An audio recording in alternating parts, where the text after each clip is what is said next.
سورہ مریم کے چھٹے رکوع کا آغاز ہے اور 16ویں پارے کے 9ویں رکوع کا سورہ مریم کی آیت نمبر 83 سے ہم سماعت کریں گے۔ الم تغا، کیا تم نے نہ دیکھا، انا ارسلنا الشیاطین علی الکافرین تؤزهم عزا، بے شک ہم نے شیطانوں کو کافروں پر بھیجا تو وہ شیطان ان کافروں کو خوب اچھالتے ہیں، وہ شیطان بہکاتے ہیں اور شیطان کے بہکانے پر کافر اچھل رہے ہیں، اچھل اچھل کر اسلام کے خلاف باتیں کر رہے ہیں۔ تو جس طرح یہ شیطان کے کہنے پر اچھل رہے ہیں، اسی طرح اچھل کر جہنم میں جائیں گے۔ انسان کو چاہیے کہ وہ شریعت کی پابندی کرے۔ جب انسان غصے میں ہوتا ہے تو بڑا اچھل رہا ہوتا ہے، شیطان اسے اچھال رہا ہوتا ہے اور بے قابو ہو جاتا ہے، آؤٹ آف کنٹرول ہوتا ہے۔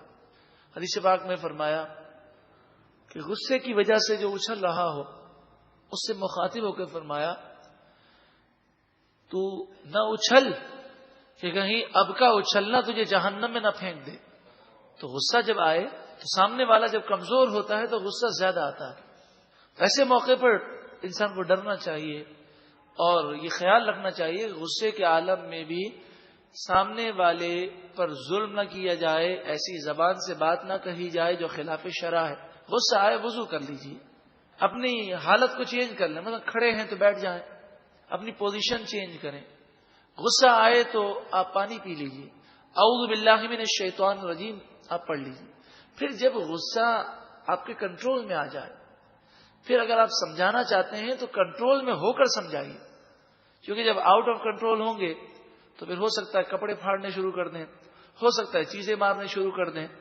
تو بعض تو ایسے نادان ہوتے ہیں غصے کے عالم میں اپنا سر دیوار پر مارتے ہیں اور ایسے عجیب و غریب حرکتیں کرتے ہیں کہ انہیں دیکھ کر بڑی شرم آتی ہے۔ بلکہ اگر ان کو بھی بتایا جائے کہ غصے میں آپ یہ کرتے ہیں تو ذرا سی بھی عقل ہو تو آدمی کو شرم آ جائے، مگر پھر بھی اپنی اولاد پر، اپنی بیوی بچوں پر، اپنے ماں باپ پر، اپنے بھائی بہنوں پر بعض لوگ غصہ اتارتے ہیں۔ اچھا، غصے کا ایک علاج یہ بھی ہے کہ غصہ کرنے کے بعد وہ کبھی بھی اپنی عقل اور اپنے دل کو یہ نہ کہے کہ میں نے صحیح کیا۔ اس کے یار دوست کہیں گے ہاں بھائی تم نے بہت اچھا کیا، مگر وہ اپنے آپ کو شرمندہ کرے اور کہے میں بے وقوف ہوں، یہ میں نے غصے میں بات کہی، اس کو اس انداز میں بھی کہا جا سکتا تھا۔ تو جب غصے کو برا سمجھے گا اور اس پر شرمندگی محسوس کرے گا تو آہستہ آہستہ غصے کی عادت ختم ہو جائے گی۔ اس موضوع پر یہ کیسٹ آپ سماعت کیجیے، عقل کا دشمن غصے کا علاج۔ فلا تعجل علیہم، بس ان پر جلدی نہ کرو، انما نعد لہم عدا، ہم تو ان کی گنتی پوری کر رہے ہیں، سانس کی ایک گنتی ہے وہ پوری ہوگی پھر یہ اپنے انجام کو پہنچ جائیں گے۔ حضرت حسن بصری رضی اللہ تعالی عنہ فرماتے ہیں اے لوگوں جلدی کرو، زندگی کیا ہے؟ یہ سانس کی ایک مالا ہے، جیسے ہی سانس پورے ہوں گے تمہاری زندگی ختم ہو جائے گی۔ سانس پورے ہونے سے پہلے پہلے اللہ کو راضی کر لو۔ اللہ اکبر، متقی لوگوں کا بار بار ذکر ہے۔ متقی کون ہے؟ اللہ سے ڈرنے والے، پرہیزگار، جو اللہ کے خوف کی وجہ سے تمام گناہوں کو چھوڑ دیں۔ یوم نحشر المتقین الی الرحمن وفدا، آج کے دن، کل بروز قیامت کا ذکر ہے، آج کے دن متقی پرہیزگار لوگوں کو ہم رحمان عز و جل کی بارگاہ میں مہمان بنا کر لائیں گے۔ وَنَسُوقُ الْمُجْرِمِينَ إِلَى جَهَنَّمَ وِرْدًا، وردا کے معنی پیاسے، اور مجرموں گناہ گاروں کو ہم گھسیٹیں گے جہنم کی طرف پیاسے۔ لا یملکون الشفاعۃ، وہ شفاعت کے مالک نہ ہوں گے، الا من اتخذ عند الرحمن عہدا، مگر وہ شفاعت کرے گا جس نے رحمان عز و جل کے پاس کوئی عہد لیا، یعنی جس کا ایمان پر خاتمہ ہوا، اس کے لیے شفاعت ہوگی، اللہ کے نیک بندے شفاعت کریں گے، لیکن فرمایا لا یملکون الشفاعت، کافر جو ہیں ان کے لیے کوئی شفاعت نہیں ہوگی۔ یہ آیت کریمہ کا نمبر آپ ذہن میں نوٹ کر لیں، سورہ مریم آیت نمبر 87۔ یہ ان لوگوں کا رد ہے کہ جو شفاعت مصطفیٰ صلی اللہ علیہ وسلم کا انکار کرتے ہیں، جو حافظ کے بارے میں یہ کہتے ہیں یہ بات غلط ہے کہ حافظ شفاعت کرے گا، عالم شفاعت کرے گا، شہید شفاعت کرے گا، انبیاء شفاعت کریں گے، وہ اس عقیدے کو نہیں مانتے، در حقیقت وہ قرآن کے نور سے محروم ہے۔ آیت نمبر 87 میں واضح طور پر کہا گیا جب لا کے بعد الا آ جائے تو جس چیز کی نفی کی گئی اسی کو دوبارہ ثابت کیا جاتا ہے۔ لا یملکون الشفاعت، کافروں کے لیے کوئی شفاعت نہیں ہوگی۔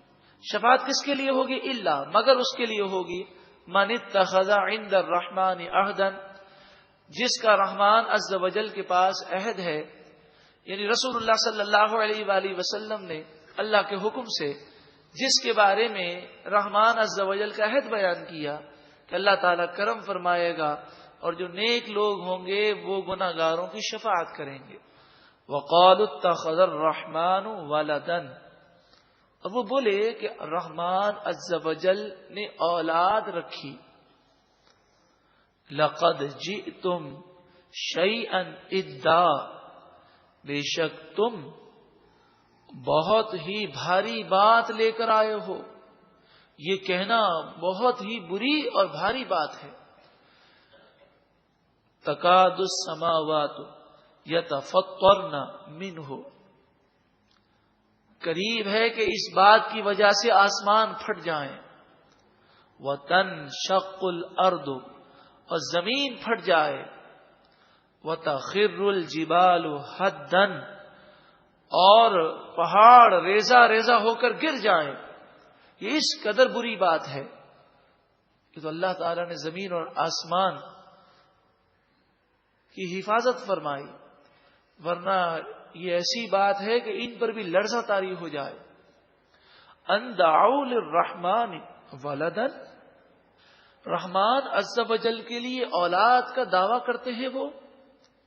وما ينبغي للرحمن ان يتخذ ولدا، رحمان عز و جل کے لیے ہرگز مناسب نہیں کہ وہ اولاد رکھے، وہ اولاد سے پاک ہے۔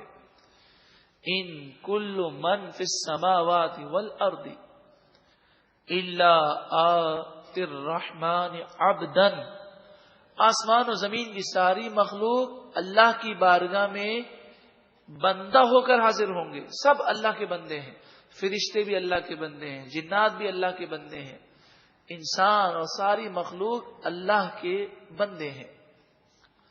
کوئی اس کا بیٹا نہیں ہے، نہ کوئی اس کا باپ ہے۔ رب العالمین بیٹا رکھنے سے یا باپ رکھنے سے پاک ہے۔ لقد احصاهم وعدهم عدا، مراد یہ ہے کہ جتنی مخلوق ہیں اللہ تعالیٰ ان کی گنتی اور شمار کو جانتا ہے، ان کی پیدائش کو، ان کی موت کو، ان کے رزق کو، ان کے چلنے پھرنے کو، اس کا علم ازلی ابدی جانتا ہے۔ کام ہم بعد میں کرتے ہیں، اللہ تعالیٰ اس سے پہلے جانتا ہے، وہ ہمیشہ ہمیشہ سے جانتا ہے۔ لقد احصاهم، بے شک اللہ تعالیٰ نے انہیں گن رکھا ہے۔ وعدهم عدا، اور ان کا شمار کر رکھا ہے۔ وَكُلُّهُمْ آتِيهِ يَوْمَ الْقِيَامَةِ فَرْدًا، ان میں سے ہر ایک اللہ رب العالمین کی بارگاہ میں قیامت کے دن اکیلا آئے گا۔ نہ لباس ہوگا، نہ پاؤں میں جوتے ہوں گے، نہ سر پر کوئی ٹوپی، نہ کوئی سر پر کوئی دوپٹہ، نہ کوئی مال دولت اولاد بنگلے کاریں، کچھ بھی نہیں ہوگا۔ اللہ تعالیٰ جس پر فضل فرمائے گا اسے نعمتیں عطا فرمائے گا۔ ان الذین آمنوا وعملوا الصالحات، بے شک وہ لوگ جو ایمان لائے اور انہوں نے اچھے عمل کیے۔ سیجعل لهم الرحمن ودا، ان قریب رحمان عز و جل ان کے لیے محبت کو رکھ دے گا۔ مراد یہ کہ جو ایمان والے ہیں اور اچھے عمل کرنے والے ہیں اللہ تعالیٰ انہیں اپنا محبوب بنا لے گا. اور جب اللہ کسی سے محبت فرماتا ہے تو آسمان کی مخلوق بھی اس سے محبت کرتی ہے, زمین کی مخلوق بھی اس سے محبت کرتی ہے, اور انسان اور جن میں سے جس کے دل میں رائی کے دانے کے برابر بھی ایمان ہو وہ اس سے محبت کرتا ہے. فَإِنَّمَا يَسَّرْنَاهُ بِلِسَانِكَ, پس یہ قرآن آپ کی زبان پر ہم نے آسان کر دیا. نبی اکرم صلی اللہ علیہ وآلہ وسلم پر جب قرآن نازل ہوتا تو آپ کو یاد کرنے کی حاجت نہ ہوتی, آپ اسے نہ رٹتے نہ دہراتے. آپ کا دہرانا یہ برکت کے لیے ہوتا, آپ یاد کرنے کے لیے نہ دہراتے, لیکن اس کے باوجود آپ قرآن کثرت سے پڑھتے. رمضان المبارک میں حضرت جبریل امین کے ساتھ آپ دور فرماتے, آپ قرآن جبریل امین کو سناتے, جبریل امین آپ کو سناتے. یعنی صاحب قرآن ہے پھر بھی قرآن پاک سے اس قدر محبت ہے. لِتُبَشِّرَ بِهِ الْمُتَّقِينَ, تاکہ آپ اس قرآن کے ذریعے متقی پرہیزگار لوگوں کو بشارت دیں. دیکھیں بار بار متقیوں کا ذکر ہے, تو بشارت کس کے لیے ہے؟ جو اللہ سے ڈر کر گناہوں سے توبہ کرنے والا ہے. وَتُنذِرَ بِهِ قَوْمًا لُدًّا, اور آپ جھگڑالو قوم کو, جھگڑا کرنے والی قوم کو ڈر سنا دیں, جو کافر ہیں, جو جھگڑا کرتے ہیں. وَكَمْ أَهْلَكْنَا قَبْلَهُمْ مِنْ قَرْنٍ, اور ان لوگوں سے پہلے ہم نے بہت ساری بستیوں کو ہلاک کر دیا. هَلْ تُحِسُّ مِنْهُمْ مِنْ أَحَدٍ, کیا تم ان میں سے کسی کو دیکھتے ہو؟ او تسمع لهم رکزا, یا ان میں سے کسی کی آواز یا بھنک تم سنتے ہو؟ انہیں ایسا ہلاک کیا کہ اب ان کا وجود بھی باقی نہ رہا. سورہ مریم کا اختتام ہوا. سورہ مریم کے 6 رکوع کا آغاز ہے اور 16 پارے کے 90 رکوع کا. سورہ مریم کی آیت نمبر 83 سے ہم سماعت کریں گے.